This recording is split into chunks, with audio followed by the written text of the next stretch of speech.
On today's show, the Hawks won the lottery on Sunday, and that means they have a great opportunity, but there's a lot of stuff to get into with regard to that pick, trade stuff, what it all means, and more. And today I have Brian Schroeder on for part 1 of 2, and here's part 1 right now.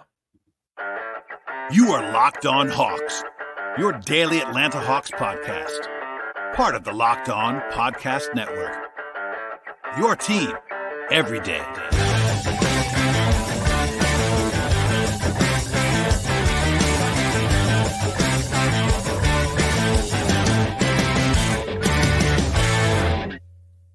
Hello, friends. Welcome to episode 1714 of the Locked On Hawks podcast. I am your host, Brad Rowland, coming to you deep into the night here on a Sunday evening into Monday. And today's show is brought to you by PrizePicks, the easiest and most exciting way to play daily fantasy sports. And the place to go is prizepicks.com/LockedOnNBA and use code LockedOnNBA when you get there for a first-time deposit match up to $100. Also, I want to encourage you, as I always do, at the top of the podcast, to make us your first listen each and every day here at Locked On Hawks.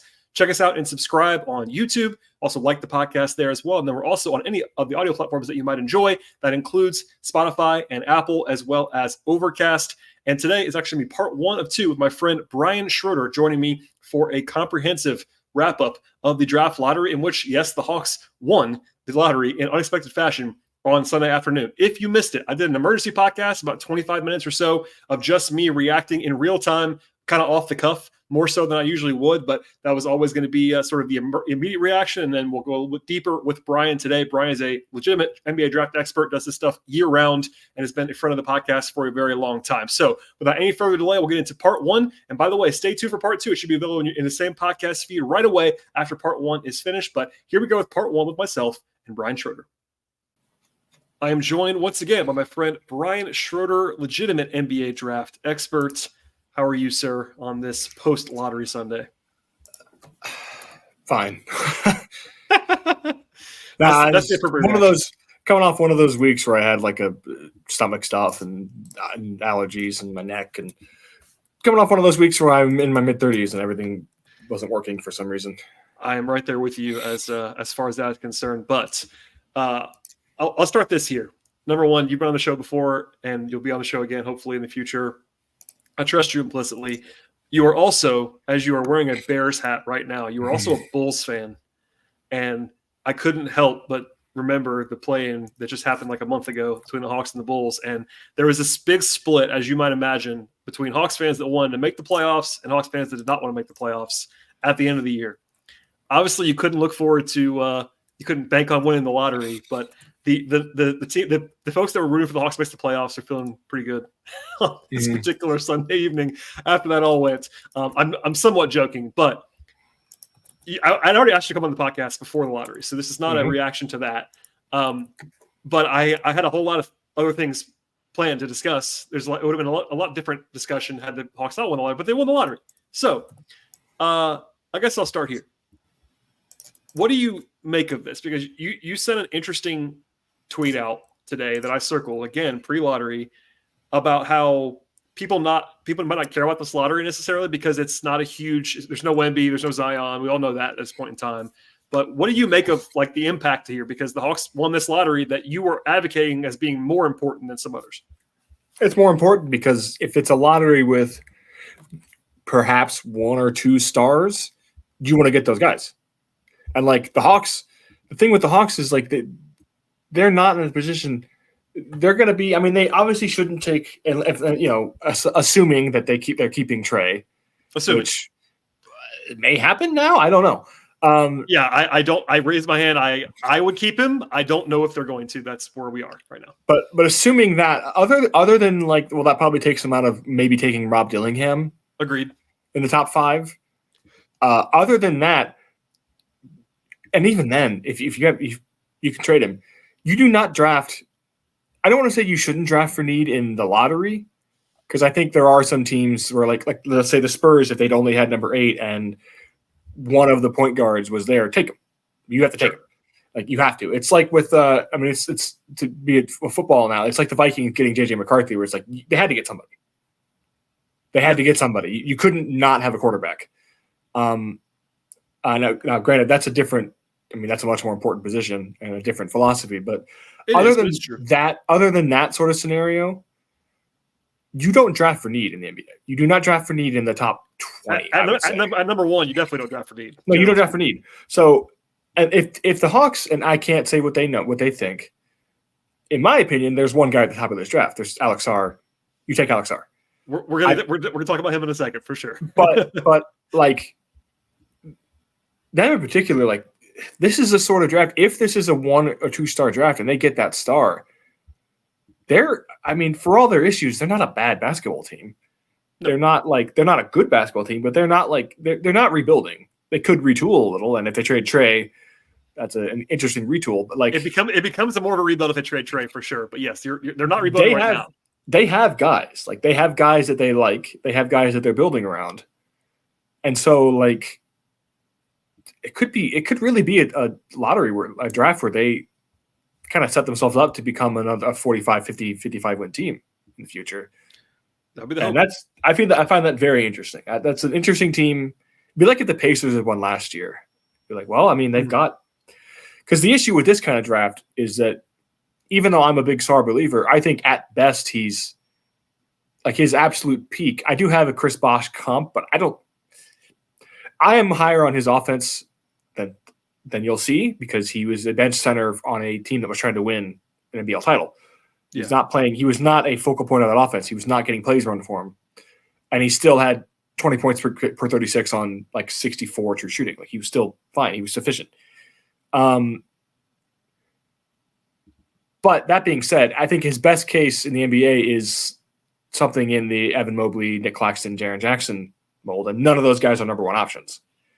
No. So this is not really a draft where I think you're getting the number one option. So a team that has that guy, the Hawks have Trey for now, the Spurs have Wembanyama, the Pacers last year, they would have had Halliburton. This is a fascinating draft to get the number one pick in because you can kind of just take the guy you think is the best player regardless of – you don't have to take – so many times in the top 3 to 5, and in this draft in particular, it's going to be rough. Teams that really kind of need a guy are going to talk themselves into players who are not the guy. There might be 3 of them in this draft, and that's with me giving a big caveat on Dillingham, who I like a lot. He's just very small. You can at least see it with, and we won't do a ton of non-Hawks today, but like you can at least see it with. You Dillingham, can see like, the Kemba Walker archetype in him, which. He was the number one guy. He was an all-star. He was when he was still healthy on his legs and all that stuff. But yeah, it's a great point.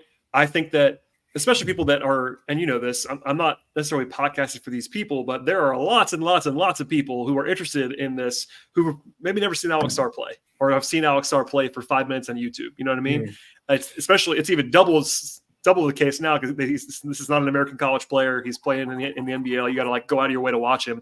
But no, it's arguably more fascinating to me as a draft sicko, and you're even more one than me, when a team that's not necessarily, obviously it's the Hawks in this case, but a team that jumps from 8, 9, 10, that was not a terrible basketball team, gets the pick in a vacuum because it's like, okay, this team is inherently closer than a team would have been at the bottom of the lottery. And let's make up a hypothetical team that's stuck, like the Wizards. Say if that was a team that had nothing. Perhaps the Pistons. So the difference is the Wizards are a team full of 8th men.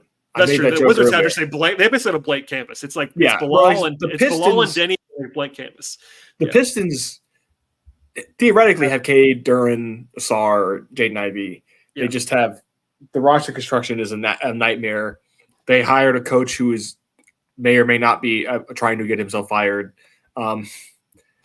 They have a general manager who does second drafts everybody and just swears that they're good until he's blue in the face and employs 7 centers. Like it's just a mess. It's a nightmare.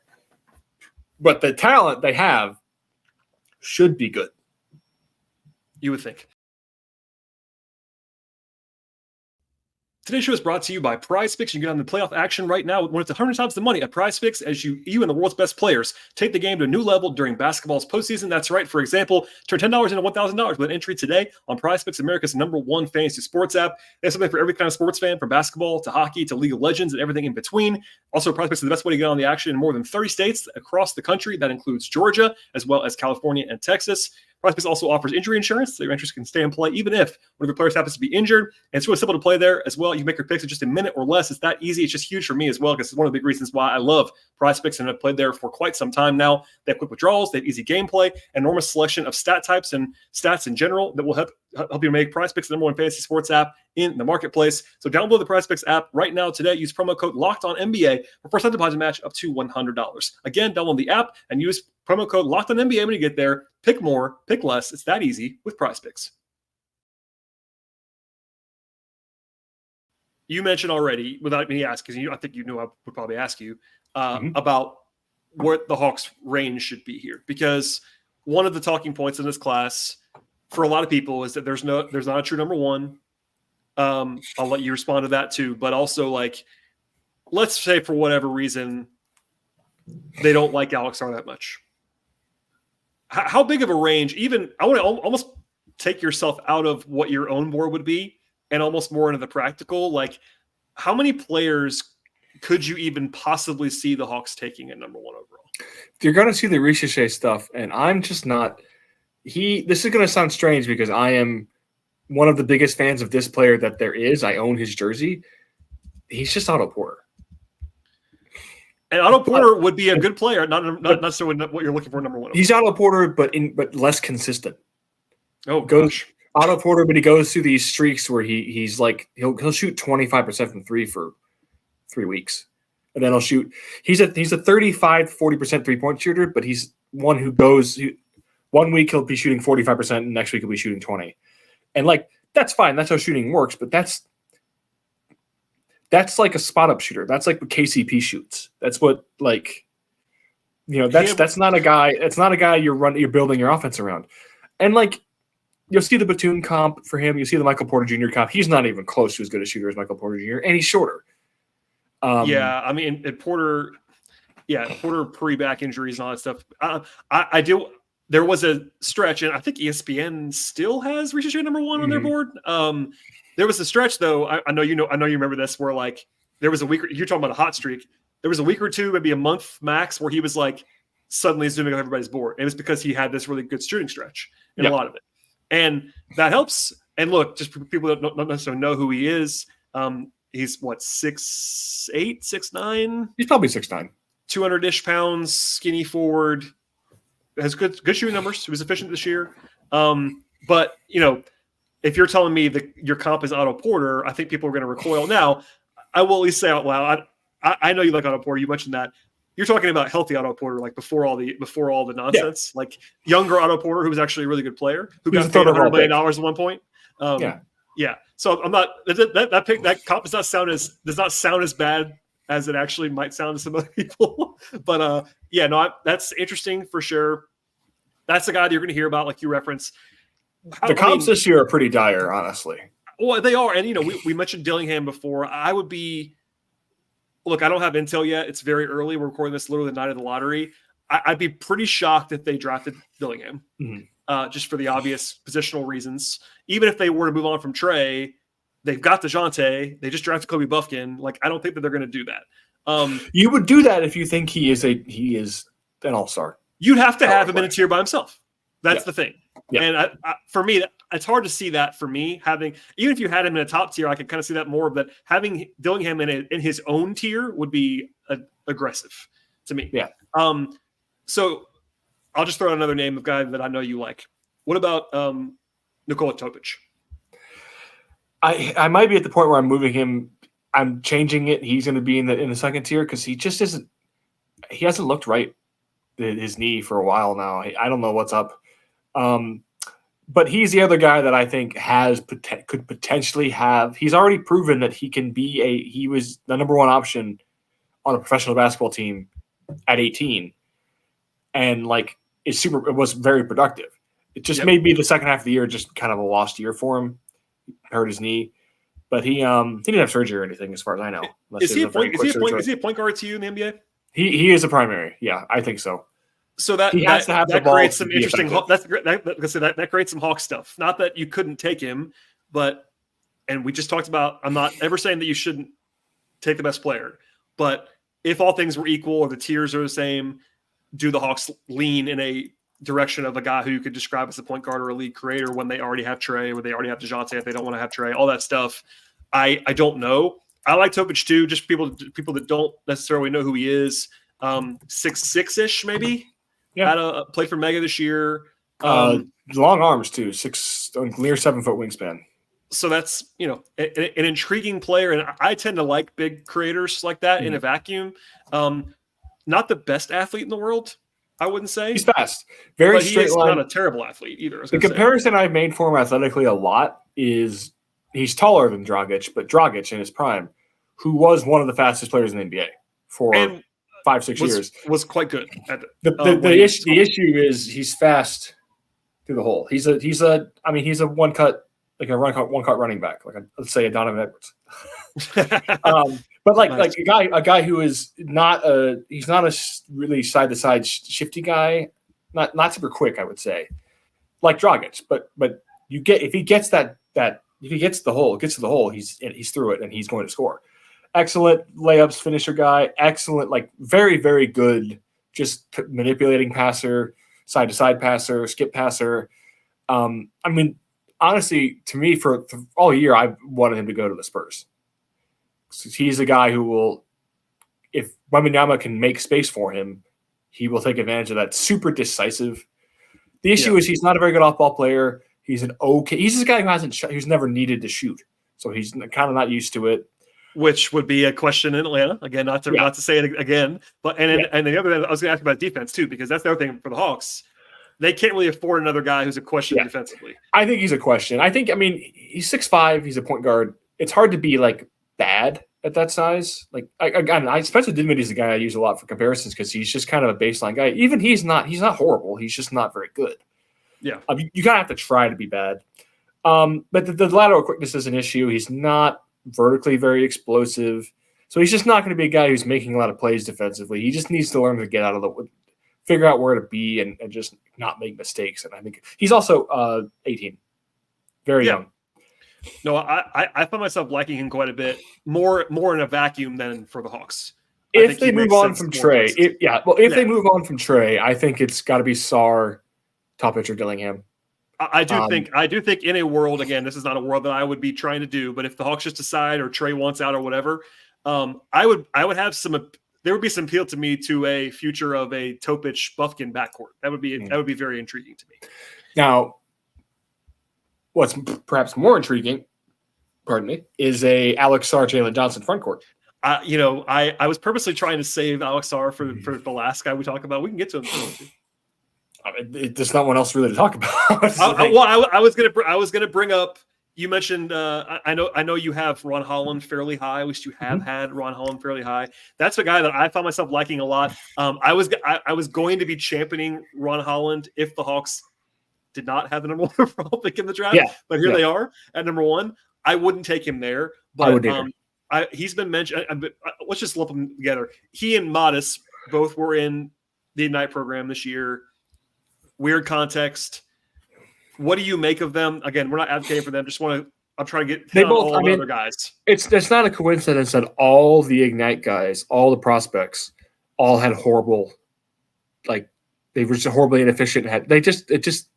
The program just fell apart. The context it makes no sense at all. If you ever watched them, it was just brutal. It really was. Yeah, they could never decide the entire history of the Ignite, except for the first year. They could never decide if they were trying to win games or develop prospects, and you can't do both in the G League. And in the end, they decided to do neither and close it. So The thing with Ron and Modus is neither one of them is going to be a 25 usage guy in the NBA, and so their efficiency or lack thereof at those roles kind of doesn't matter. I just like Ron more because athletically he's just significantly Ron, and that's one of the reasons why I would ask. Because look, I can squint and see Ron Holland being, would it shock you? I'll ask you this way: in 3 years, if Ron Holland was going number 1 in redrafts? No, me either. It wouldn't. I'm not going to predict it. Right. No, I'm not saying he's going to. He has touch and he has processing issues. But before he went to Ignite, when he was a prospect, I always thought he reminded me kind of physically, although he's smaller, although it's hard to say because I didn't see Jimmy Butler at 16 and 17. but kind of physically and just the way he was wired, he reminds me of Jimmy. Like he's a crazy person in a good way. Competitive, plays hard, all that stuff. The pitch for Ron is that he is. I've always compared him athletically to Kelly Oubre.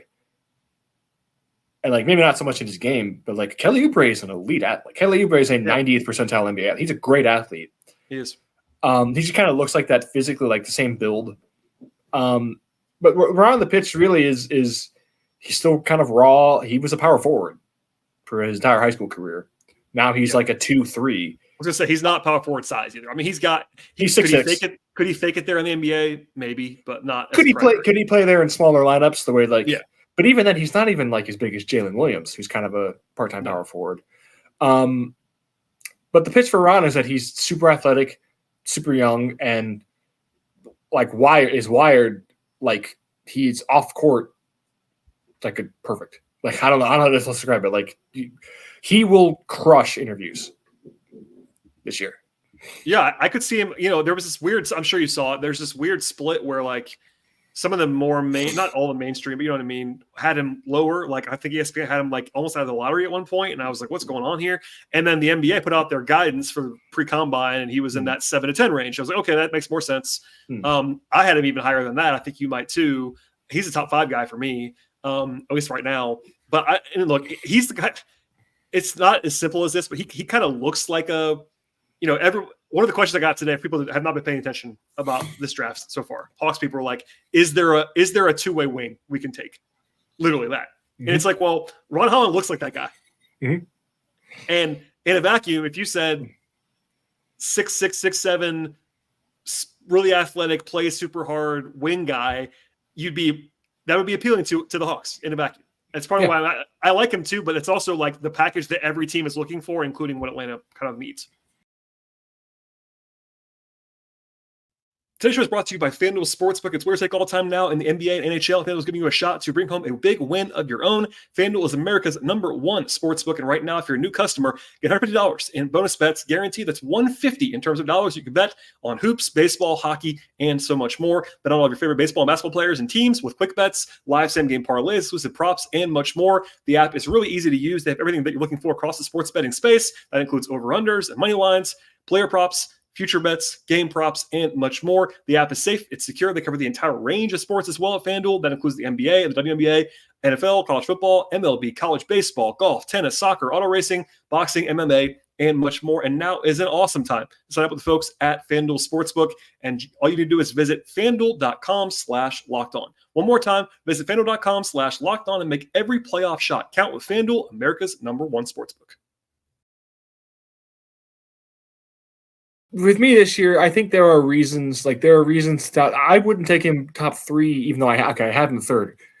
I wouldn't take him top 2 solely because you are putting it's a thing every year. You are putting the expectation of being right.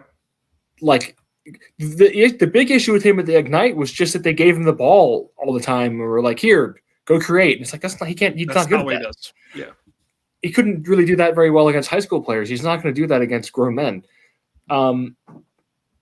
I think in a normal draft, in a draft that has more star power at the top, Ron is a perfect like 6th, 7th, 8th pick. Agreed. Because you're really banking on him. I always thought the Grizzlies would do great with him. But I mean, I'm just giving him 3rd at this point because it's just like, who else am I putting up there? Dillingham's the only other guy who's close to him. Well, that's one of the reasons like we're talking about this in a circle, but we don't need to do the generic like how bad is this draft thing. We've done it before with you and I, but that is part of the thing. You have to kind of adjust. It's flat. Yeah, you have to kind of adjust your thought process. Like at 1, and we'll get to Sarr in a minute, is kind of you have him there, but even in comparison to previous number 1s, like he's not necessarily, at least for most people, on that level. I mean, and there's other guys that are appealing. Like people ask me about Cody Williams. People ask me about Modest Buzelis, who again we've mentioned. Stefan Castle is a popular guy, and I like Stefan Castle too. #1 overall, that seems kind of high for all of these guys. You know what I mean? I have some stuff to say about Castle we can get to. Let's get to him. Let me talk about Modest really quick. Let's do Modest first. Yeah.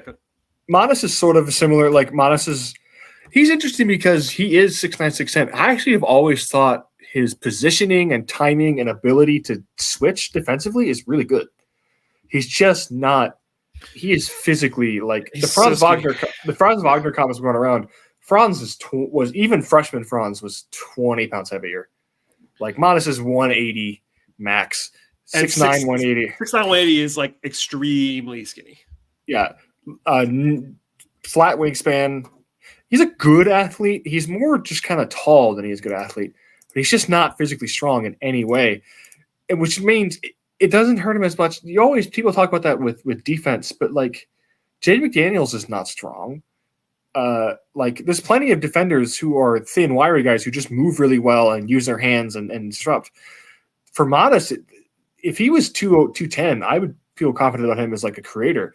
The fact he's not, he just can't get leverage on anybody, and the shot was gone this year. I think he's a decent shooter. He'll be fine. Me too. Yeah. He has like a good like hang dribble. Like I think he can create a little bit in the mid range, but it's an Ingram thing kind of. Like the thing that holds Ingram back from being like an elite scorer is that he just can't. He gets to the rim with length and touch, but he never just. Every star in the NBA except Steph, and Steph has improved greatly, is strong. Yeah. Like that is like the common denominator. They're all Titanic. Like Jason Tatum is a freak. Jason Tatum is crazy strong. And then, like Giannis, Embiid, Jokic are all like superhumans. Harden, when he was at his peak, was monstrously strong. Durant is even much stronger than he used to be, I would say. And, LeBron's LeBron. Yeah. But Doncic is a tank. Shea is incredibly strong for like how he's built. Maybe Halliburton is the other guy right now, but Halliburton's like a 8 to 15 guy in the league. He's not a top 5 player. And also Halliburton is like a savant, a point guard who is 6'6", who passes like he does. So like he has the other stuff. I mean, Trey, just so I can say it, like Trey, number one, is really strong for his size. He's still small, but he's very strong for his size. Brunson is a tank. Same thing. Like, obviously there are degrees of being strong versus how big you are physically. Obviously Trey's not as strong as LeBron, but like it matters to like take contact and play through contact and all that stuff that you got to be able to do to be a primary. That's kind of what you're getting to. I feel like is like, not that whoever you drafted number one has to be a primary, because I think Alex Sarr may not be a primary either. We'll get into that later. No. But it helps when you're trying to, if you're drafting a perimeter guy, if you're trying to project these guys. And Modest, like I there's a lot he does. Like he's a good connected passer. I think the defense is solid. I actually was talking to an unnamed league source, a scout, and I made the Denny Avdia comp, and they said that's what they've heard from a lot of people, and I kind of like that because Denny. I kind of too. Denny coming up as a prospect was potentially a number one pick for a while because he was a 6'9" guy who was making all these crazy like overhead passes and blocking shots and shooting threes, and it turns out he just like can't get to the rim. Like what? But also Denny was kind of built, at least by the end, as a guy who like did everything kind of okay and didn't do anything fantastically well. Yeah, and that I would say he's lived up to that. I was gonna say kind of, and Denny, and this year had a really good year. I think Denny's taken a step forward. Like I think he's a starting forward. Like he's a good player, but like that's kind of what he's been. And Modest is they're not exactly the same player, but you can see the similar height. If I take Denny off, but this is why I made the joke that this is a draft with a number one guy and then a bunch of 7th overall picks. Because if I took Denny Avdia at 7, it's fine. Yeah, he's getting a second contract from me. He's going to be one of the main rotation guys on my team. Like he'll contribute. He's just not in any way a star. And I feel that way about Modest. Unless the shot comes back big and he starts becoming like a off-screen pull-up shooter. If he starts shooting like Risa Shea, I think you'd have much more interesting because Risa Shea has the other problems where he's just not. I think he's a better prospect than Buzelis, but I'm not impressed by him athletically, and I don't think his defense is very good. So he's kind of a guy. He's kind of a guy who is really more of a shooter. Yeah. No, and I did a couple of mocks, but one right before this, like last week, as the Hawks at 10, and Modest fell to me, and I was thrilled, like overjoyed. I was like, "This is great." Modest at 10 was as soon as he fell to me, I was like, I set the pick in right away. I'm like, "This is easy, done and done." Was thrilled about it. At 1, I wouldn't want to go there necessarily. I wouldn't be enraged by it, but it's like not something I would love. Before I forget, let's do some Stefan Castle real fast because I got questions, especially even this pre-Hawks winning the lottery. An unnamed outlet put him number 1 on their board. I'm sure you saw. I respect it. I respect it, and I love it.